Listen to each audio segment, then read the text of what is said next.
എല്ലാവർക്കും നമസ്കാരം. പ്രധാനപ്പെട്ട രണ്ട് വാർത്തകൾ നിങ്ങളിലേക്ക് എത്തിക്കാനാണ് ഈ വീഡിയോ.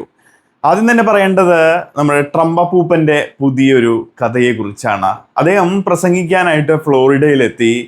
പഴയ കാര്യങ്ങളൊക്കെ മറന്ന് എല്ലാവരും വീണ്ടും പുതിയ യുദ്ധങ്ങളെ കുറിച്ച് പേടിച്ച് വിറച്ചിരിക്കുമ്പോൾ അമേരിക്കയുടെ മുമ്പിൽ ചില കാര്യങ്ങൾ വെട്ടി തുറന്ന് പറയുന്നു. അത് അമേരിക്ക കേൾക്കാൻ മാത്രമല്ല, ലോകത്തെ എല്ലാ രാജ്യങ്ങളും അറിയണം എന്നുള്ള വിചാരത്തിൽ ഇന്ത്യയിൽ നിന്നും പാകിസ്ഥാനിൽ നിന്നുമായി 1 കോടി ജനങ്ങളെ കൊല്ലാതെ രക്ഷിച്ചത് നമ്മുടെ ട്രംപ് ദൈവമാണ്. ആ ഒരു വാർത്തയാണ് അദ്ദേഹം നമ്മുടെ മുമ്പിലേക്ക് ആദ്യമായി പറയുന്നത്. ഫ്ലോറിഡയിൽ അദ്ദേഹം പ്രസംഗിച്ചത് അങ്ങനെയാണ്. അതായത് പാകിസ്ഥാൻ പ്രസിഡന്റ് കുറച്ച് ദിവസം മുമ്പ് നാള് കണ്ടപ്പോൾ തന്നെ പറഞ്ഞിരുന്നു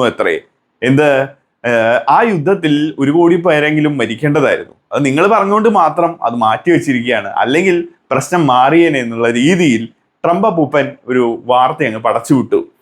പുള്ളിക്കാരന്റെ ഉദ്ദേശം നമ്മുടെ നോബൽ സമ്മാനമാണെങ്കിലും അതിനിടയിൽ ഇന്ത്യയെ കയറി ചൊറിയുക എന്ന പരിപാടി കൂടി അതിന് ഉദ്ദേശമുണ്ടെന്ന് നമുക്ക് കേൾക്കുമ്പോൾ തന്നെ അറിയാം.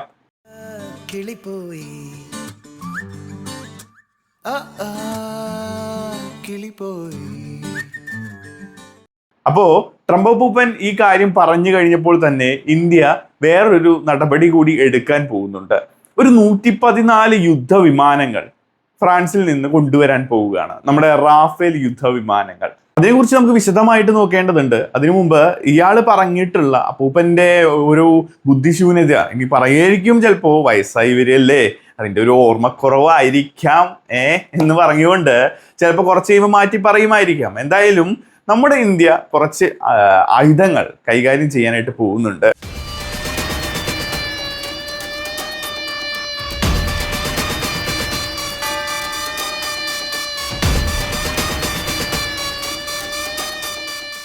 ട്രംപ് അപ്പൂപ്പനെ പോലെ ബുദ്ധിശൂന്യമായിട്ട് എവിടെയെങ്കിലും എന്തെങ്കിലുമൊക്കെ വിളിച്ചു പറയല്ല ചെയ്യുന്നത്. ഏകദേശം ഞാൻ നേരത്തെ പറഞ്ഞ പോലെ 114 റാഫേൽ വിമാനങ്ങൾ ഇന്ത്യ ഒരുക്കുകയാണ്, പുറത്തുനിന്ന് എഗ്രിമെന്റ് ചെയ്തിട്ട്. നമ്മുടെയുള്ള കയ്യിലുള്ളത് സുരക്ഷയ്ക്ക് പോരാ എന്നുള്ള രീതിയിൽ. കാരണം ഇനി എവിടെ നിന്ന് എങ്ങനെയൊക്കെ വരാം. കാരണം അമേരിക്ക കാണിക്കുന്ന കോപ്പറാട്ടികളൊക്കെ നമുക്കറിയാം. ഇനി എന്ത് രീതിയിലേക്ക് എവിടെ നിന്നൊക്കെ എന്തൊക്കെ വരാമെന്ന് ഒരു പിടിയുമില്ല. സ്വാഭാവികമായിട്ടും ഇന്ത്യ അലർട്ടാണ്. നല്ല രീതിയിൽ ജാഗ്രതയോടെയാണ് നമ്മുടെ ഭാരതം ഇപ്പോൾ നിൽക്കുന്നത്. ശ്രീമാൻ നരേന്ദ്രമോദി അതിനുള്ള എല്ലാ പദ്ധതികളും ഒരുക്കി കഴിഞ്ഞു. കുറച്ച് അതിനെപ്പറ്റി നമുക്ക് നോക്കേണ്ടതുണ്ട്. അതായത് എന്തൊക്കെയാണ് പുതിയ യുദ്ധവിമാനങ്ങളിൽ സംഭവിക്കാൻ പോകുന്ന മാറ്റങ്ങൾ. അതായത് എല്ലാം അവിടെ നിന്ന് വാങ്ങിച്ചു കൊണ്ടുവന്ന് അവിടെ വെച്ചോളൂ എന്ന് പറഞ്ഞ് പോവാല്ല. പകരം വാങ്ങുന്ന വിമാനങ്ങൾ മുഴുവൻ ഇങ്ങോട്ട് തരാതെ കുറച്ച് വിമാനം അവിടെ നിന്ന് കൊണ്ടുവന്ന് ബാക്കി ഇവിടെ തന്നെ ഉണ്ടാക്കി ഞങ്ങളും കൂടി ആ ടെക്നോളജി പഠിച്ച ശേഷം ഞങ്ങളത് കൃത്യമായിട്ട് വിലയിരുത്തി ഇനി അതിൻ്റെ ഭാവിയിലുള്ള നന്നാക്കുന്ന അവസ്ഥയൊക്കെ വരികയാണെങ്കിൽ അത് ഞങ്ങൾ തന്നെ ചെയ്തോളാം, അതിനൊരാളെ പുറത്തുനിന്ന് ആവശ്യമില്ല എന്നുള്ള രീതിയിലാണ് കാര്യങ്ങളൊക്കെ പോകുന്നത്. അപ്പോൾ അതിൻ്റെ കണക്കുകളും കാര്യങ്ങളും നമുക്ക് നോക്കാം. ഇന്ത്യക്ക് വേണ്ടത് 42 സ്ക്വാഡ്രൺ വിമാനങ്ങളാണ്. പക്ഷേ ഇപ്പോഴുള്ളത് 31 താഴെ മാത്രമാണ്. MiG-21 പോലുള്ള പഴയ വിമാനങ്ങൾ വിരമിക്കുന്നതോടുകൂടി ഈ എണ്ണം ഇനിയും കുറയാനായിട്ട് സാധ്യതയായി. ഒപ്പം തന്നെ തേജസ് വിമാനങ്ങൾ വരുന്നുണ്ടെങ്കിലും അത് മാത്രം നമുക്ക് പോരാ ഇപ്പോഴത്തെ അവസ്ഥയിൽ. ചൈനയുടെ വലിയ വെല്ലുവിളിയാണ് ഇതിലെ ഏറ്റവും പ്രധാനപ്പെട്ട കാര്യം. അതുകൊണ്ടാണ് വിദേശത്ത് നിന്ന് നേരിട്ട് വലിയൊരു ബാച്ച് വിമാനങ്ങൾ വാങ്ങാനായിട്ട് ഇന്ത്യ ഇപ്പോൾ നിർബന്ധിതരായിട്ടുള്ള പ്രധാനപ്പെട്ട ഒരു കാര്യം.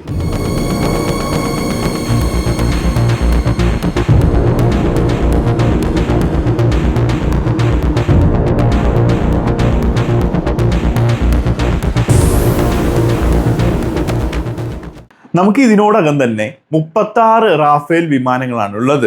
ഇതിനു വേണ്ടിയുള്ള ട്രെയിനിങ്ങും അറ്റകുറ്റപ്പണി സൗകര്യങ്ങളും ഒക്കെ ഇന്ത്യയിൽ ഇപ്പോൾ സെറ്റ് ചെയ്തിട്ടുണ്ട്. അതുകൊണ്ട് വേറൊരു പുതിയ വിമാനം വാങ്ങി എല്ലാം ആദ്യം മുതൽ തുടങ്ങുന്നതിനേക്കാൾ ലാഭം നമുക്ക് റാഫേൽ തന്നെ വാങ്ങുന്നതാണ്. അതാണ് ഏറ്റവും പ്രധാനപ്പെട്ട ഒരു കാര്യം. എന്തുകൊണ്ട് റാഫേൽ എന്ന് പലരും ചോദിച്ചിരുന്നു. അതിനുള്ള ഉത്തരമാണ് ഇത്. ഈ കരാറിലെ ഏറ്റവും വലിയ പ്രത്യേകത മേക്ക് ഇൻ ഇന്ത്യ കണ്ടീഷനാണ്. ഇതിലെ പ്രധാനപ്പെട്ട ഒരു കാര്യമാണ് അത്. 114 വിമാനങ്ങളിൽ ആദ്യത്തെ കുറച്ചെണ്ണം മാത്രം, ഉദാഹരണത്തിന് ഒരു 18 എണ്ണമൊക്കെ, അത് മാത്രം വിദേശത്ത് നിന്ന് റെഡിയാക്കിയിട്ട് ഇങ്ങോട്ട് വരും. ബാക്കിയുള്ള 96 എണ്ണം ഇന്ത്യയിൽ തന്നെ നിർമ്മിക്കണം എന്നാണ് ഇന്ത്യയുടെ ഡിമാൻഡ്. ഇത് നമ്മുടെ സാങ്കേതിക വിദ്യ വളരാനായിട്ട് ഏറ്റവും കൂടുതൽ സഹായകമായിട്ടുള്ള കാര്യമാണ്. അപ്പൊ സ്വാഭാവികമായിട്ടും ഈ ഒരു കാര്യം കൂടി ആവുന്നതോടുകൂടി ഇന്ത്യക്ക് ഭാവിയിൽ ഒരു തരത്തിലും മറ്റുള്ള രാജ്യങ്ങളെ ആവശ്യം വരുന്നില്ല. ഈ വിഷയത്തിൽ നിങ്ങളുടെ അഭിപ്രായം എന്താണ്? ട്രംപ് അപ്പൂപ്പന് പ്രായത്തിൻ്റെതായ അസ്ഥിരതയാണോ, അതോ അവാർഡുകൾ വാങ്ങാനുള്ള ആക്രാന്തമാണോ, അതോ അമേരിക്കയെ ഇനിയും പടുകുഴിയിലെത്തിക്കാൻ ആരുടെയെങ്കിലും കയ്യിൽ നിന്ന് എഗ്രിമെൻ്റ് എടുത്ത്, അതായത് കരാറ് വാങ്ങിക്കൊണ്ട് അതിനുവേണ്ടി കാട്ടിക്കൂട്ടുന്ന മണ്ടത്തരങ്ങളുടെ തുടർച്ചയാണോ, എന്താണ് ആ ഒരു വിഷയത്തിൽ നിങ്ങൾക്ക് തോന്നുന്നത്? നമ്മൾ റാഫേൽ വിമാനങ്ങൾ വാങ്ങിക്കൊണ്ട് നമ്മുടെ രാജ്യത്തെ ആയുധ ശേഖരത്തിൻ്റെ ബലം ഒന്നുകൂടി കൂട്ടുന്നതിന് പിന്നിലുള്ള പ്രധാന കാരണം എന്താണ്? അത് ഈ ഒരു ബന്ധം വെച്ച് പാകിസ്ഥാൻ ഇനി വല്ല യുദ്ധത്തിന് ഉദ്ദേശിക്കുന്നുണ്ടോ, അതോ ചൈനയുടേതായ എന്തെങ്കിലും പ്രതിസന്ധി വരുന്നുണ്ടോ, അതോ അമേരിക്ക എന്തെങ്കിലും ത്രട്ട് നമുക്കെതിരെ വരാൻ പോകുന്നുണ്ടോ? അങ്ങനെ പല സംശയങ്ങളും ഇവിടെ നിൽക്കുന്നുണ്ട്. എന്താണ് ഇതിൽ നിങ്ങൾക്ക് തോന്നുന്നത്? നമ്മുടെ ഭാരതം എപ്പോഴും സെക്യൂർ ആവാൻ കാരണം നമ്മുടെ കയ്യിൽ എല്ലാ തരത്തിലുള്ള ശക്തിയും ഉണ്ട് എന്നുള്ളത് കൊണ്ട് തന്നെയാണ്. അപ്പോൾ പ്രധാനമന്ത്രി ശ്രീമാൻ നരേന്ദ്രമോദിജി അദ്ദേഹത്തിൻ്റെതായ പുതിയ പുതിയ തന്ത്രങ്ങൾ മെനഞ്ഞുകൊണ്ട് ലോകത്ത് തന്നെ ഏറ്റവും പ്രധാനപ്പെട്ട യുദ്ധ അല്ലെങ്കിൽ സാമ്പത്തിക മാനുഷികപരമായിട്ട് ഏതൊരു തരത്തിൽ നോക്കിയാലും നമ്പർ ഓഫ് ബലം, ആ ഒരു ബലത്തിൽ നമ്മൾ തന്നെയാണ് മുമ്പിലെന്ന് എന്തുകൊണ്ടും നിസ്സംശയം പറയാം. അപ്പൊ അദ്ദേഹം നമ്മളെ സെക്യൂർ ആയിട്ട് തന്നെയാണ് കൊണ്ട് നടക്കുന്നത്. എല്ലാത്തിനും അദ്ദേഹത്തിന് നമ്മുടെ ഭാരതത്തെ മുന്നിലാക്കണമെന്നൊരു ആഗ്രഹമുണ്ട്. അത് നമ്മളെ ഓരോ തരത്തിലുള്ള വിഷയം എടുത്തു നോക്കിയാലും അച്ചടക്കത്തോടെ വായിച്ച് പഠിച്ച് അദ്ദേഹം ഒരു ദീർഘദർശിയായിട്ട് മുന്നോട്ട് കൊണ്ടുപോകുന്ന കാഴ്ച നമുക്ക് കാണാൻ കഴിയും. അതിലൊരു അവസാനത്തെ ഉദാഹരണമാണ് ഈ റാഫേൽ വിമാനങ്ങളുടെ തുടർച്ച. ഒപ്പം തന്നെ ട്രംപ് ഇടയ്ക്കിടയ്ക്ക് ഇങ്ങനെ ചൊറിയാൻ നോക്കുന്നത്. എങ്ങനെയെങ്കിലും ഇതിന് മറുപടിയായിട്ട് ശ്രീമാൻ നരേന്ദ്രമോദി വന്നു കഴിഞ്ഞാൽ അവിടെ എന്തെങ്കിലും ഒരു വാക്കുപിഴ സംഭവിച്ചാൽ അതിനെ പിടിച്ച് അവിടെ നമ്മുടെ ഭാരതത്തിൽ തന്നെ ഒരു കച്ചറയുണ്ടായി അതിൻ്റെ ഭാഗമായി പൊട്ടിച്ചിരിച്ച് അവിടെ ഇരുന്നു കൊണ്ട് അതൊരു ആഘോഷമാക്കി ഇന്ത്യ ഇന്നും വിഭജിച്ചു നിൽക്കുന്നു എന്ന് പറഞ്ഞ് ചിരിക്കാൻ ട്രംപിനൊരു വഴി ഒരുക്കരുതെന്നാണ് എനിക്ക് പറയാനുള്ളത്. നമുക്ക് നമ്മുടെ രാജ്യം കഴിഞ്ഞ് മറ്റൊന്നും പാടൂ എന്നാണ് എൻ്റെ അഭിപ്രായം ഈ വിഷയത്തിലും. അപ്പോൾ എന്താണ് നിങ്ങളുടെ അഭിപ്രായം? ട്രംപിന് ഒപ്പം നിൽക്കേണ്ട ആവശ്യമുണ്ടോ, അതോ ശ്രീമാൻ നരേന്ദ്രമോദിയുടെ നേതൃത്വത്തിലുള്ള ഭാരതത്തിൽ തന്നെ നമ്മൾ ഉറച്ചു നിൽക്കണം? അതായത് ഈ ഒരു വിഷയം വന്നാൽ ഏതൊരു വിഷയം വന്നാലും ഇന്ത്യ തന്നെ ബെസ്റ്റ് എന്ന് പറയാനായിട്ടാണോ നിങ്ങൾ ആഗ്രഹിക്കുന്നത്? എന്താണ് നിങ്ങളുടെ അഭിപ്രായം? അതൊക്കെ കമന്റ് ആയിട്ട് രേഖപ്പെടുത്തുക. വീഡിയോ ഇഷ്ടപ്പെട്ടെങ്കിൽ ലൈക്ക് ചെയ്യുക.